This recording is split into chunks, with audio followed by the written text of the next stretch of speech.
Women only took a few swigs of hard liquor while waiting for the subway. Who knew this seemingly normal move almost cost her life? When Mary opened her eyes again from the drunken haze, she suddenly found the once crowded subway station had turned silent and completely empty. Did she miss the train? So with that question she rushed to the first floor, and sure enough, the huge station didn't have a single person in sight, and every exit was firmly locked. That's when she realized all the staff had already gone home. Mary's heart instantly panicked, because she had never experienced anything like this. But just as she was at a loss, she suddenly heard the sound of the last train pulling in, so she didn't hesitate and sprinted back downstairs, and squeezed into the car at the very last second. But she didn't notice a blurry shadow had also followed her into the car behind. Sitting in the subway, Mary quietly felt relieved. She thought she'd be home soon to rest, but before she could enjoy the moment, the train suddenly slammed on the brakes. But even stranger, the doors didn't automatically open. Since there were no passengers in the whole car, Mary had to walk ahead car by car. She planned to reach the driver's cab for help, but no matter how long she shouted,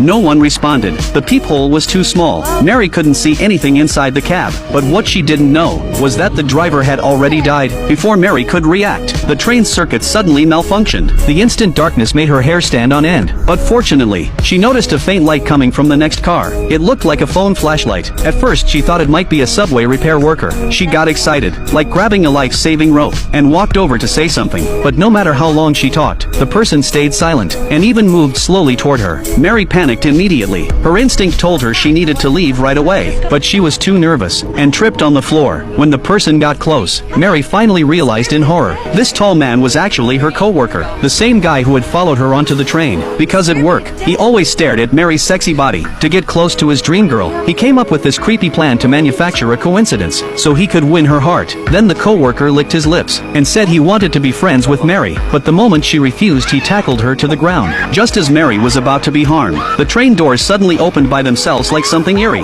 The next second, the damn co-worker was dragged out by some mysterious force. After a moment, he crawled back up covered in blood, and weakly told Mary. What?